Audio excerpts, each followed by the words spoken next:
Hello မိတ်ဆွေတို့အားလုံးမင်္ဂလာပါခင်ဗျ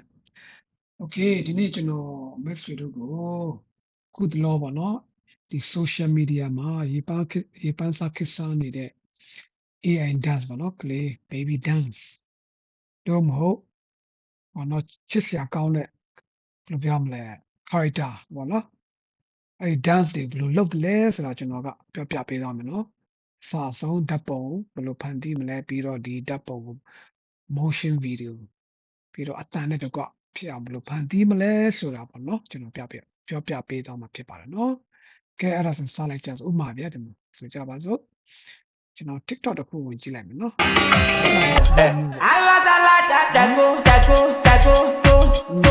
No gonna take it easy on my head. No gonna take it easy on my head. No gonna.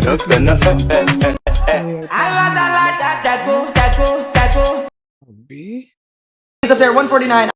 ဆိုကြပါစို့ဒီမှာစတာကျွန်တော်လောက်ထားတာပါနော်ဒီကောင်ဆိုဒီစမစိုးပါနော်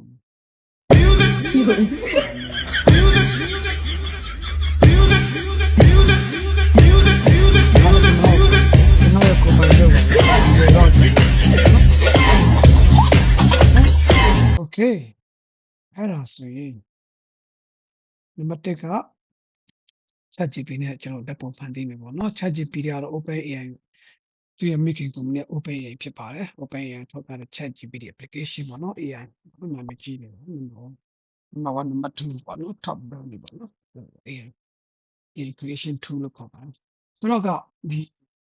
ကျွန်တော်ကဒီ character ကျွန်တော်ဖန်တီးမယ်ပေါ့ဗျာနော်ဆိုတော့ကကျွန်တော်ဓာတ်ပုံရှိတယ်ဗျကိုယ်ပိုင်ဓာတ်ပုံကိုယ်ပိုင်ဓာတ်ပုံပဲဖြစ်ဖြစ်အချို့လည်းကိုယ်ပိုင်ဓာတ်ပုံမလုပ်ချင်ဘူးပေါ့နော်ဒီတခြား image ရလာပါတခြားဓာတ်ပုံရလာပေါ့ဒီ ChatGPT အကုန်လုံးလုပ်ရနော်ဒီ ChatGPT ကသူ့မှာ create image ဆိုရှိတယ်ပေါ့နော်တော်တော်ကောင်းပါတယ်ကဲဆိုကြတော့ကျွန်တော်လည်းကျွန်တော်စမ်းကြည့်ပေးမယ်နော်ဒါကျွန်တော်ဓာတ်ပုံရှိတယ်ဒီမှာသူ့ရဲ့ prompt ပေါ့နော်ဒီ prompt နဲ့ကျွန်တော်ဖန်တီးမယ်ဒီ prompt ကိုကျွန်တော်အောက်မှာလည်းကျွန်တော် description အောက်မှာကျွန်တော်ချပေးသွားမယ် copy and paste လုပ်လိုက်ရအောင်ပေါ့နော်ဒီ ChatGPT app ပေါ့နော် ChatGPT app ဖွင့်ဖို့ကလည်းလွယ်ပါတယ် Google email account ရှိနေတဲ့ဒီမှာ sign up လုပ်လို့ရတယ်နော်ဒါ free နဲ့ပဲ free ပါဘူးနော်ဆိုတော့ကဒီမှာ prompt ပေါ့နော် prompt ကအရေးကြီးပါတယ်ဒီ prompt ကိုဘယ်လိုဒီမှာ copy ကူးလိုက်တယ်ပေါ့နော်ဒါကကျွန်တော်ထားပြီးတော့ကျွန်တော်မရှိပြီးသားမလို့ဆိုတော့ဆိုကြပါစို့ကျွန်တော်ပြန်ပြမယ်နော်ဒီမှာဆိုကြပါစို့ဥပမာပဲဒီမှာမိတ်ဆွေတို့ဒီ ChatGPT ဖွင့်လိုက်ရင်ဒီလို blank ဒီမှာ blank page ရှိတယ်ဒီမှာဘာမှမမြင်ဘူး blank page ရှိမယ်ပြီးတော့စာရိုက်ဒီ prompt ပဲပေါ့နော်ဒီ prompt tomato ဖြစ်တယ်အဲ့မှာကျွန်တော်ဒီ prompt ကျွန်တော်အဲ့ဒါဒီ prompt လေးဒီ cursor မှာ paste လုပ်လိုက်တယ်ပေါ့နော်ပြီးတော့ကိုယ့်ရဲ့ဓာတ်ပုံထည့်မယ်ဆိုရင်အပေါင်းလိုက်ဟုတ်ပြီနော်တို့မဟုတ်အပေါင်းပေါင်းတောင်မှနောက်တစ်မျိုးရှိသေးတယ်ဒီကြောင့်ဆို first one ပြမယ်အပေါင်း plus အပေါင်းနိုင်မယ်ပေါ့ပြီးရင် all photo သွားမယ် all photo သွားပြီးမှကိုကြိုက်တဲ့ဓာတ်ပုံနော်ကိုရဲ့ဓာတ်ပုံရွေးလိုက်မယ်ပြီးတော့ဒီမှာအပြာရောင်ထိပ်ပါပေါ့နော်အပြာရောင်ဘာလို့အပြာရောင်ဘူးပိုင်းလို့နော်ဒါမှမဟုတ်နောက်တနည်းကြတော့နောက်တနည်းရှိသေးတယ်နော်ဆောင်းတော့အတိအကျကိုယ့်ရဲ့ photo သွားလိုက်တယ်ပေါ့နော် photo သွားမယ် photo သွားတဲ့ခါမှာဒီမှာတက်လာကိုယ့် photo ထဲမှာကိုကြိုက်တဲ့ဓာတ်ပုံထည့်လိုက်တာပေါ့နော်စတော့ကဒီပေါ့နော်ဒါနိုင်လိုက်တယ်ပြီးတော့ပေါ်မှာသူက3 dot ရှိတယ်လို့ပေါ့ဆိုတော့နည်းနည်းပေါ့3 dot လို့တက်လာနှိပ်လိုက်ရင် copy ဆိုရှိရဲ copy နှိပ်လိုက် copy နှိပ်ပြီးပေါ့နော်ဒီဘက် ChatGPT တို့ပြန်လာပြီးရင် paste လုပ်လိုက်ပေါ့နော်ဒါလည်းတူတူပဲပေါ့နော်2 way ရတာပေါ့နော် okay အဲ့ဒါဆိုတော့အဲ့လိုရလိုက်ပြီဆိုတော့ကျွန်တော်တို့ enter ခေါက်လိုက်ရင်မဖြစ်လာတယ်ကျွန်တော်ပြမယ်ဒီအဖြေထွက်လာနော်ဒီလိုပုံစံဖြစ်လာဆိုရင်ဒီလိုပုံစံဖြစ်လာနော်ဒီလိုပုံစံလေးဖြစ်လာလူပုလေးဖြစ်သွားနော်ကိုယ်လည်းငကိုရီးယားပုပြီးသားဆိုပုသွားတာပေါ့ဆိုတော့ခေါင်းကကြီးနေတယ်ဗျာဆိုတော့ကျွန်တော်ဘာလုပ်လဲဆိုခေါင်းကိုကြီးတာကိုခေါင်းသေးအောင်လုပ်ခိုင်းတယ်ဗျာဒီမှာပြန်ပြင်လိုက်တယ်ပေါ့ဒီတက်ပုံနေပြီးမှ head small လုပ်ပေးပါလို့ဒီလိုဖြစ်သွားတယ်ဆိုတာမစိုးတာလည်းကြည့်တော့ကောင်းတယ်ပုံလုံးနဲ့ခေါင်းလည်းနည်းနည်းကြည့်ကောင်းတယ်ပေါ့နော်ဆိုတော့6ကတော့ပုနေနေတယ်ပေါ့နော်အဲကျွန်တော်ဘာပြင် ခုကျဘာပြင်လဲဆိုမှကြည့် now change the background in the busy trade ဆိုတဲ့လိုဖြစ်သွားတာပေါ့နော်ကျွန်တော်ဘယ်လိုပြောမလဲ background change လိုက်ရင်ပေါ့နော်လူကဒီတိုင်းပဲပေါ့ဗျာ background change ပေးတယ်ပြီးတော့နောက်တစ်ခု make the background music dancer ပေါ့နော်ဒါတော့ကိုကဘယ်လိုပြောမလဲဒီတချင်းဒီ video motion clip ဖန်တီးတဲ့ကမှာဒီ background ကိုဘယ်လိုလုပ်ချင်လဲဆိုတာပေါ့နော်ဒါကိုယ့်ရဲ့ design ပေါ်မူတည်ပါကိုဖြစ်ချင်တဲ့ဟာကိုပြောလိုက်နော်တော်ရရောက်စေချင်လို့ရတယ်ပေါ့ဘယ်နေရာရောက်ရပါဆိုတော့ဒါဆိုတော့ကျွန်တော်ကသူ့ရဲ့ဒီ hammer ပေါ့နော်အဲကျွန်တော်ပေးကြတယ်ပေါ့နော်ဒီမှာပြောရဲဆို I am from the kung fu master ပေါ့နော် not that one make him hold the hammer လို့ပြောလိုက်တယ်လို့ဖြစ်သွားတာပေါ့နော်ဒါဖြစ်သွားတယ်နောက်တစ်ခုကျတော့ဒါကြောင့်ကျွန်တော်ကဟောပေါ့ kung fu ပါလား kung fu တိုင်းလို့ဖို့အတွက်ဒီမှာဒီဖုန်းပေါ့နော်ဒီဖုန်းကြီးရှေ့မှာပေါ့ဖြစ်အောင်ကျွန်တော်လုပ်ခိုင်းလိုက်တာ background ပါနော်ဒါဆိုရင်ပြန်တယ် environment ဟုတ်တယ် very early morning တော့နော်ဟုတ်တယ်ဒါကျွန်တော်ဒါ mountain average mountain ဟုတ်ကဲ့ဒါကျွန်တော်ကြိုက်တယ်ဒါလေးပြနော်ဆိုတော့ message ကဆိုလိုတာကဒီဓာတ်ပုံကိုကိုယ့်ရဲ့ဓာတ်ပုံထည့်လိုက်ပြီးမှတခါတည်းဟိုမလို့ချင်မဲ့နဲ့ဒီမှာဒီ diet ပေါ့နော် make this photo ပေါ့နော်3 to 4 year old baby လို့ပြောလိုက်ရတယ်ဗျာနော်ဒီလိုဆိုအရန်ကြည့်လို့ကောင်းတယ်ချစ်စရာကောင်းတယ်ကြောက်ဖြစ်သွားတယ်ကျွန်တော်ရုပ်က3နှစ်ကနေ4နှစ်အဲ့ဒါမှကျွန်တော်မျက်မှန်တက်လိုက်တယ်ဗျာမျက်မှန်တက်လိုက်တယ်နော်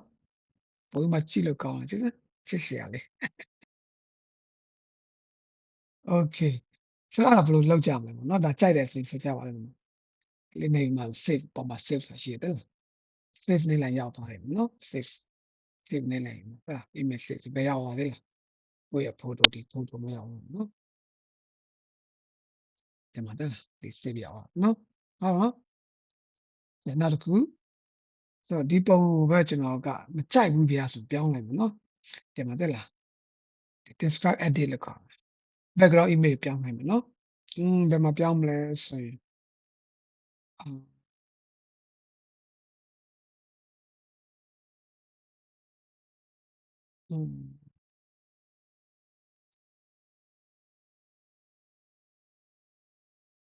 in the living room not living room လို့ပြောတာနော် in the living room ပြောတာနော် so living room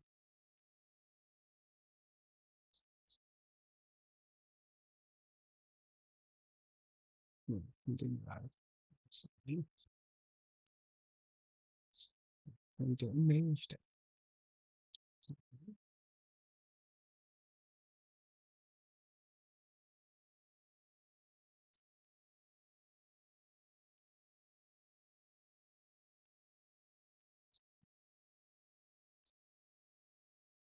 image လို့လား10 minute နဲ့2 minute လောက်ကြာတတ်တယ်နော်ချက်လို့လို့တင်ချက်အောင်ဒီနေပါနဲ့ရေးလေးတော့ပေါ်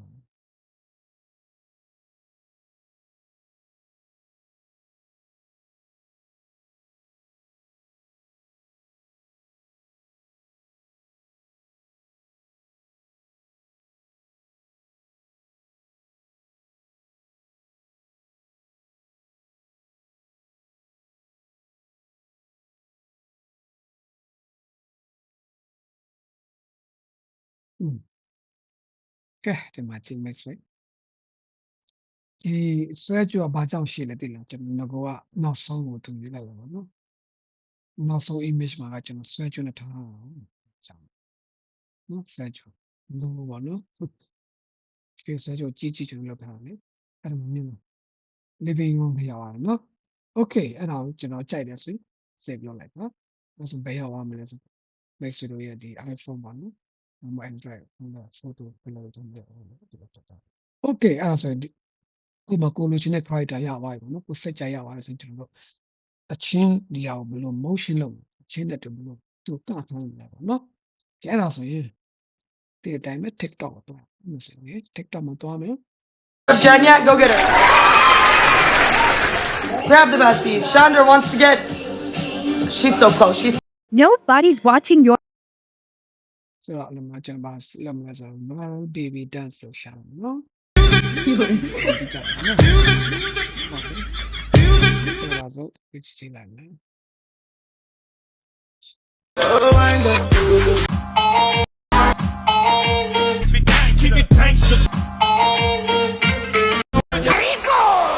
¿Cómo crear este video de un niño bailando?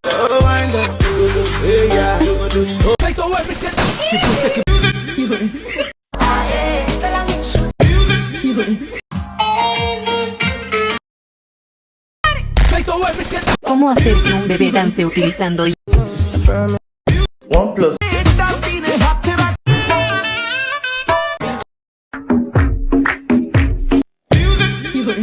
？Hướng dẫn làm video ai em bé nhảy mà bạn đang tìm đã có ở đây rồi. Mình sẽ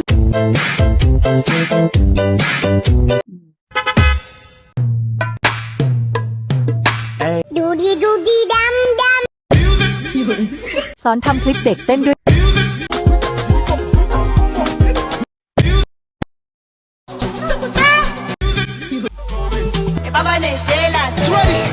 Do you want to grow your page?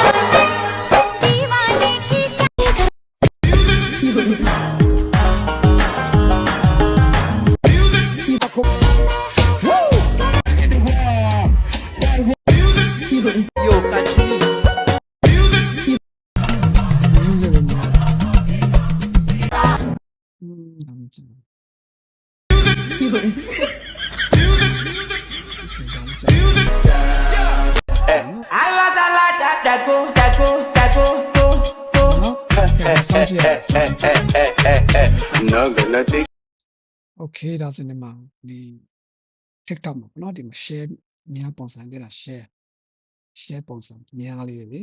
အောက်လေးများတော့ပြတယ်အဲ့ဒါမျိုးလားနော် pin download ဆိုတာရှိတယ်เนาะဒီ TikTok ကသူက download လုပ်ခွင့်ပေးတာတချို့ပေါ့နော်များသွားပြင်ပေါ့နော်တချို့ကတော့ download လုပ်လို့မရဘူးဒါ download လုပ်ဟုတ်ပြီနော်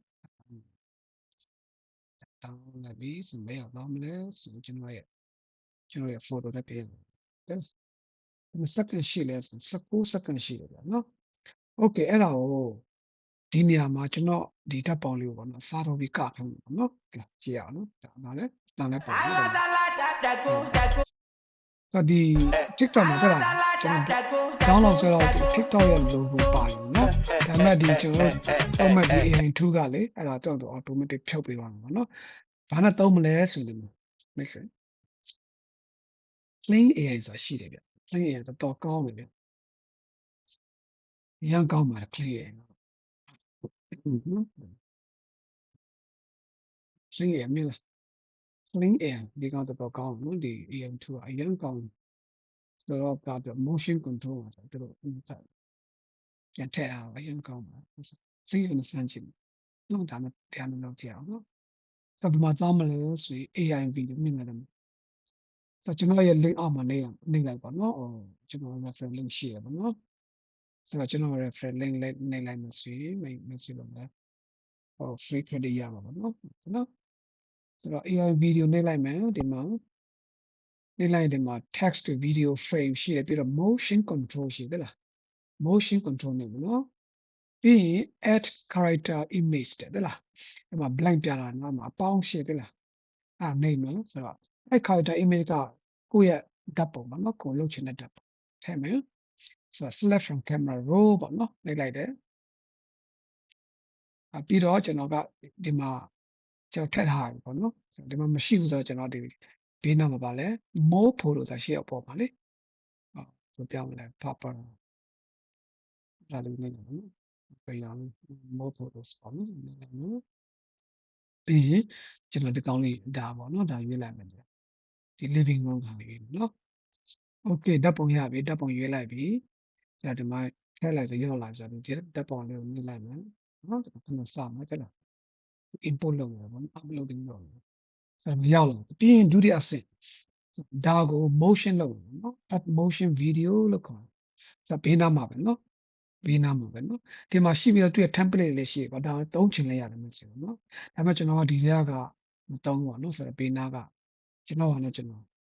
ဘာမှဟို TikTok ကနေ download ဆွဲတာဟုတ်ကျွန်တော် motion လုပ်ပါဗျာ ဒီမှာဘေးနားမှာရှိတယ်အောင်းလေးရှိတယ်မနေနော်တော့ same thing ပဲ more photo ပြန်သွားမယ်ကျွန်တော်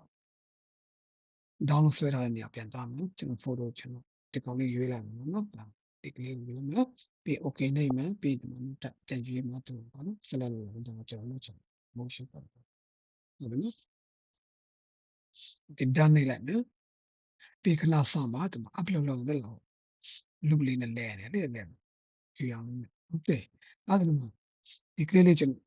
တော်ထည့်လိုက်ပြီးဆိုတော့ဒီမှာ selection လုပ်ထားပြီးသားเนาะအစိမ်းအောင် select မှတ်ထားပြီးသားအဲ့ဆိုရင် credit ကတော့152 credit ကောင်းပါဘောเนาะ152 credit တော့ဘာကြောင့်ဆိုတော့ဒီကောင်က16 minute sorry 16 second ရှိတယ်ပြီးတော့လေ16 second ရှိတော့အဲ့ဒါကြောင့်သူကြားတဲ့သဘောမှာရှိတယ်ပေါ့เนาะ150ကုန်ဆိုများတော့များเนาะနော်โอเคအဲ့ဒါဆိုခဏဆောင်ကျွန်တော်တို့စမ်းကြည့်နော်โอเคဒီ TikTok ပြန်သွားမယ်ဗျာ TikTok ကျွန်တော်မှာ2ရှိတယ် app ရှိတယ်အဲ့ဒီ app နဲ့ကျွန်တော်လုပ်လိုက်မယ်ဒီ TikTok မလုပ်ဘဲနဲ့ပါတယ်ဆို copy link နော်ဒီမှာကျွန်တော်မှာ2ရှိတယ်အဲ့ဒါမှပြီးမှကျွန်တော်ပြပြမယ်နော်ဒီမှာဒီ2ရှိတယ်ဒီ Vid Saver Plus ဆိုတဲ့ app ကအဲ့ဒါနဲ့ download ဆွဲရင်နော် plus နဲ့ copy URL allow please ပြီးတော့ download ဆွဲလိုက်မယ်ပြီးတော့ save လုပ်လိုက်မယ်အဲ့ဒါနဲ့လုပ်ရင်သူက TikTok ရဲ့ logo မပါလာတော့ဆိုတော့အဲ့ဒါကဟိုကျွန်တော်တို့ save credit လည်းဖြစ်တယ်မသိလားဒီမှာဆိုရင် TikTok ကနေလောက်ထားတဲ့အားက16 second ရှိတယ်ပြီးတော့ TikTok logo လည်းပါနေတယ်ပြီးတော့နောက်ဆုံးမှလည်းသူ TikTok ဆိုတဲ့အားကိုထည့်လိုက်သေးတယ်ဆိုတော့အဲ့ဒါကစီမံပြေးရကျွန်တော်ပြောနော်ဆိုတော့ဒါကကျွန်တော် app နဲ့ကျွန်တော် download ဆွဲထားတဲ့ TikTok logo လည်းပါမှာမျိုးနော်အဲ့ဒါကျွန်တော်တက်ဒီ clean AI မှာ motion video လောက်တဲ့ခါမှာလည်းဒီ credit ကအရန်တက်တာပါဆိုကျွန်တော်ဖြစ်မှာပေါ့တကယ်ရှိတာဘယ်လောက်လဲ15 second မရှိတာ right 15 second မရှိ okay အဲ့ဆိုပြန်သွားရအောင်ဒီ clean ကိုနော်ဒီ clean ဆိုတော့ဒီကောင်ကျွန်တော်ဖြုတ်မယ်ဆိုတော့ပြန်ထည့်မှာအပေါင်း select ခံမှာ motion မထည့်မှာတက်ပေါ်ထည့်မှာပြတော့ပြန်သွားမယ်ထည့်တော့ more photo second ပြီးဒါပြန်ရွေးမယ်second တော့ဆောင်မယ် okay ရပါပြီနော်ဒီရပါကျွန်တော်ချက်အဲ့ဒါမြင်တယ်120 credit back ကောင်းဆိုတော့တခုရှိတာမဲ့ဆိုတော့ဒီလိုများclean ကိုဆက်ချင်း sign လုပ်မယ်ဆိုတော့တို့ကလေအများဆုံးမဲ့ဆို60 credit 60ပေါ့နော် free credit 60ပဲပေးလိမ့်မယ်ဆိုမလောက်ဘူးခင်ဗျအဲ့ဆိုမဲ့ဆိုcredit ကိုပေါ့နော်များလိုချင်တယ်ဆိုတော့ sign မလို့ရလိမ့်မယ်လို့မဟုတ် credit ဝယ်လို့ရတယ်ဒီအဲ့ဒီ clean AI နော်ဆိုတော့ဟို standard ကတော့ဘယ်ပြောမလဲ basic ပေါ့နော် basic ကတလောက်9.9လောက်မတည်ပေးရမယ်နော်အဲ့ဒီ60ရှိလိမ့်မယ်60ပေးလိမ့်မယ်နော်အဲ့ဒါရမှာပေါ့နော်ကျွန်တော်ဟိုရင်တော့ကျွန်တော်ရှိဘူးတယ်ပေါ့နော်ကျွန်တော်ရှင်းပြတယ်နော်ဆိုတော့ okay ဆိုတော့ဒီမှာ120 generate ပေါ့နော်ဓာတ်ပုံပြီးတော့ဒီမှာကိုလိုချင်တဲ့တခြင်းနဲ့ဒီ motion control ဒီကလေးပုံစံပေါ့နော်ကျွန်တော်စားထိုးလိုက်ပါနော် swap လုပ်ပါအဲ့ generate နေလိုက်ပြီ120 generate နော်အဲ့ဒါဘယ်လောက်ကြာမလဲဆို10မိနစ်ကြာမယ်ဗျာနော်10မိနစ်ကြာမယ်ခုရှိသေးလားခါရကြရင်ဒီနေရာမှာ generation fail လို့ပြောလိုက်မယ်အဲ့ဒါဆိုရင်ဒီ credit ကမကုန်ဘူးပေါ့နော်ဒီ credit refund ပြန်ပေးလိုက်မယ်နော် automatic ပဲပေါ့နော်ပြန်ထွန်းကြည့်ပါရအောင်ဖြစ်တဲ့ခါကျစတက်ဗီဒီယိုတစ်ခုနဲ့ပေါ့အောင်ဆောင်တော့ဒီဓာတ်ပုံ character တစ်ခုကိုလုံးတစ်ခုကသူနဲ့ကိုက်ညီမဲ့ motion control ဖြစ်မဲ့ဒီ clip တစ်ခုပေါ့နော်ဟိုမှာဆိုကြကိုရဲ့ဓာတ်ပုံကတပုံလူပုံကတပုံဒါပေမဲ့ကို download ဆွဲကိုဖြစ်ချင်တဲ့ motion video clip ကလူတွေများတယ်ဆိုတာ confuse ဖြစ်တယ်ပေါ့နော်ကွန်စမ်းကြည့်ပါမယ်ဒါပေမဲ့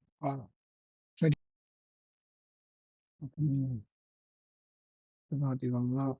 9 minutes ဆိုတော့10 minutes ကြာတယ်ဆိုတော့အခု3 minutes ဖြစ်ပြီပြီးကျွန်တော်ပြန်ပြောပြမယ်နော်ပြီးသွားရင်နော်ရမယ်ပြီးတော့နော်ဘာလို့ပေါ့ဆက်မလဲတော့မသိဘူးနော် exciting let's see အဲ့ဒါဆိုရင်ကျွန်တော်ပြန်သွားလိုက်မယ်ဒီမှာ clean in နော် clean in ပြန်သွားမယ်ဆိုတော့ဒီမှာပြီးသွားပြီလောက်ဆက်ကြည့်အောင်နော်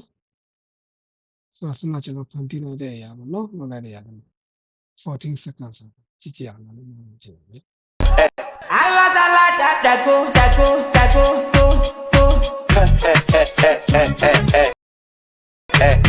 Not gonna take it easy wow on my head. Not gonna take it easy on my head. If not gonna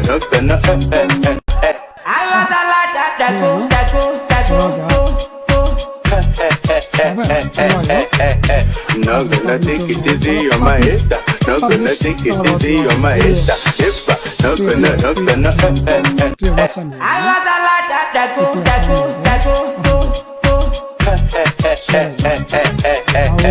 Not gonna take it easy on my head. Not gonna take it easy on my head. ပေါ့ဆိုလာအောင်စရှိတယ်တော့နော်အဲ့ဒါခဏစောင့်လိုက်မယ်သူကမတောင်းလို့စဆွဲနေမှာโอเคပြီးသွားပြီကင်မရာရိုးမှာကြည့်လိုက်ပါစစ်ပြလိုက်ပြီနော်ဖော်တိုတောင်းမယ်ဒါပေါ့နော်ဆိုတော့ဒီမှာဆိုရင် clean ဆိုတဲ့ AI တချို့က clean ဆိုတဲ့ဒီ AI နဲ့ပေါ့လုံးမှန်ကိုမသိစေချင်ဘူးဆိုရင်တော့ကျွန်တော်လွယ်လွယ်လေးပဲရ iPhone မှာကသူ့ရဲ့ feature ရောက်တော့ဘယ်လိုဖြတ်မလဲပေါ့ဒါ so easy နောက်တော့ post လိုက်မယ်ဒါတော့အောက်မှာမြင်လာဒါဒီ edit လုပ်ဖို့တဲ့ဒီ function လေးတွေ feature လေးရှိပါတယ်လို့ပြောမယ်3 line ပေါ့နော်ဒါမနော်ဆက်ဒီမှာနော်တဲနေတော့ဘေးနားမှာ exclamation point 1လေးနဲ့ပြီးတော့ဘေးနားမှာနောက်တစ်ခု3 line ပေါ့နော်ဒီ3 line မှာနေလိုက်မယ်ပြီးဒီမှာ crop ဆိုရှင်းတယ် crop နောက်ဒီမှာ crop ဒီ crop လေးနဲ့ကျွန်တော်ဒီမှာလက်လေးနဲ့ပေါ့နော်ဒီ down လေးပေါ့နော်ဒါလေးဒီဆိုတော့ဒီ clean ရဲ့ logo လေးကိုပေါ့နော်သူရဲ့ logo လေးကို watermark ကိုကျွန်တော်ထုတ်ချင်တဲ့စကားလေးကိုရွှေ့လိုက်မယ်နော်လောက်ပဲပြီးရင်အပေါ်မှာ done ကိုနေလိုက်ပါနော် done ဟုတ်တော့ဒါပဲကြောင်စင်တမှာဘာမှမရှိတော့ဘူးနော်လေးလို့ရှိအောင်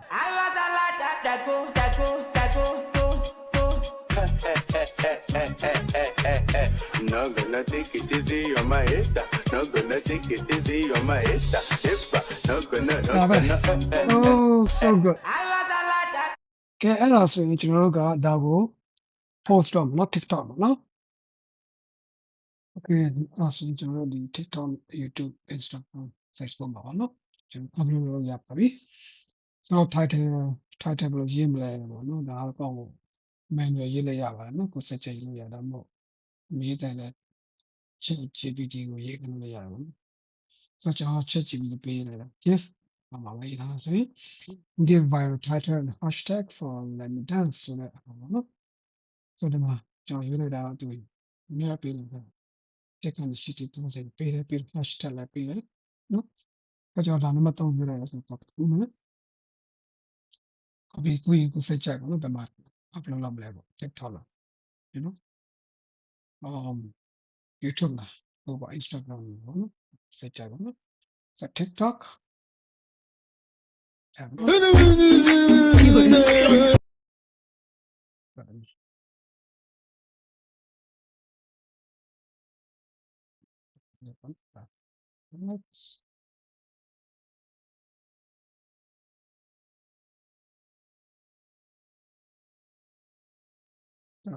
ဒါပဲဒီ